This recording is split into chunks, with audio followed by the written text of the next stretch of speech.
Getting into ketosis can be difficult, but everyone can do it. So, what's the easiest way to get into ketosis? I'm gonna tell you exactly what it is. Let's cover some basics. These conditions need to be met. Your liver glycogen stores have been depleted and the liver starts converting fatty acids into ketone bodies. This takes approximately 16 hours or so. The concentration of serum blood ketone levels is above 0.5 millimoles. Optimally not higher than 3.0 millimoles.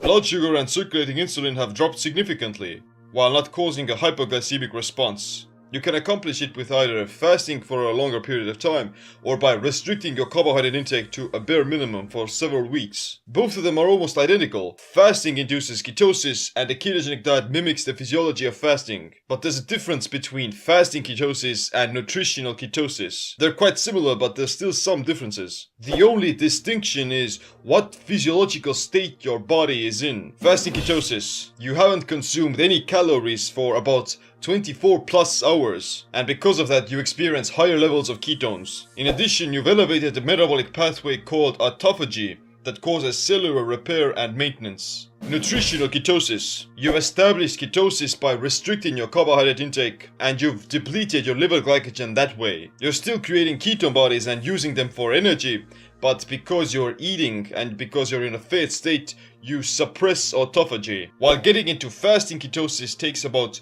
1 to 3 days, nutritional ketosis requires 2 to 3 weeks of keto adaptation, during which you need to pay close attention to how many carbs and protein you eat and how it affects your blood sugar levels. Strict water fasting reduces circulating blood glucose and insulin levels while raising glucagon and ketones. Not only is fasting the fastest way to establishing ketosis, but it's also the easiest. The liver won't start producing ketones unless your liver glycogen has been depleted first. This causes a small energy crisis.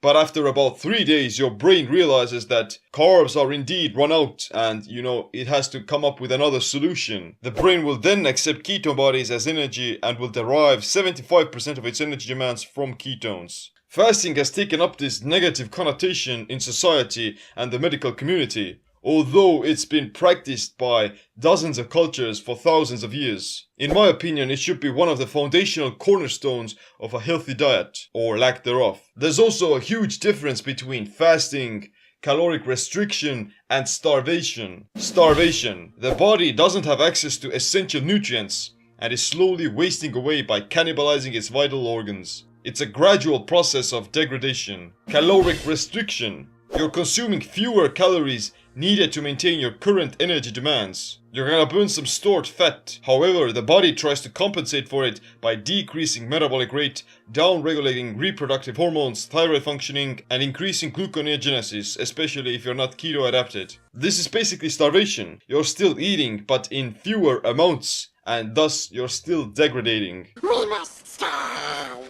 Fasting. Despite not having consumed any calories, your body is still nourished. By shifting into ketosis, you'll be burning body fat for energy exclusively. Ketones are protein sparing and they give more energy to the brain. Thus, you preserve all of your vital organs and lean muscle tissue. Fasting doesn't equal starvation because once you shift into ketosis, you have access to your own body fat. With caloric restriction, this shift won't happen. You'll still remain in a fat state, but you're still malnourished, and your body basically thinks it's starving. We can't eat solid food. You're actually better off by consuming no food at all, instead of feeding yourself in inadequate amounts. That's why people who experience malnutrition burn off their muscle, but they still have quite a lot of body fat on them. They're starving and they're not in ketosis. Therefore, they get skinny fat. This applies to both physical and mental aspects. I've done intermittent fasting for years and I've also done a few 3 to 5 day fasts over that time. And I must say that it's not difficult at all. Hunger becomes less of an issue the longer you fast. The more your body adapts to ketones,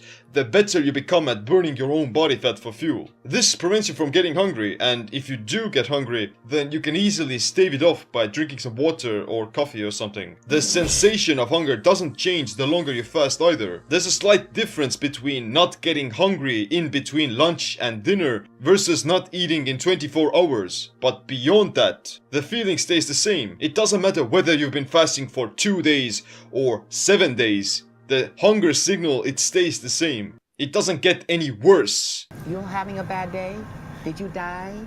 Hunger also follows a circadian pattern that's linked to your habitual way of eating. You get hungry in the morning because you've taught your brain that, hey, that's the time you usually eat something. And your brain is already expecting to get some food.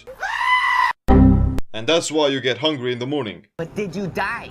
And that's why snacking in between meals is not a very good habit. You'd be better off by eating once and be done with it, so your body could be forced to burn its own fat. It's easier to fast. It's easier to fast to prevent hunger. It's easier to fast to lose weight. It's easier to fast to get into ketosis. But you can't fast for the rest of your life. The longest recorded fast lasted for 382 days, during which an Irish man went from 456 pounds to 180 pounds. So he lost 276 pounds. You can get into ketosis by fasting for 3 to 5 days already. Going any longer than that can actually be counterproductive. Whatever the case may be, if you want to shift from fasting ketosis to nutritional ketosis, then you need to start eating a well-formulated ketogenic diet. It means after you break a fast, you have to continue eating low-carb, high-fat meals. Eating a ketogenic diet should be done as a long-term thing, because you'll start reaping all the benefits of keto adaptation only after a few months. That's when you really start to change your body's physiology. Limbus. One small bite is enough to fill the stomach of a grown man. If you're interested in starting the ketogenic diet, then get my free ebook Simple Keto. But I also have my Keto IF program and my Simple Keto video course, so check them out. Anyway, click the like, subscribe, notification bell as well. My name is Seem. Stay adapted, stay empowered. Sometime your heart start up again. Read a book.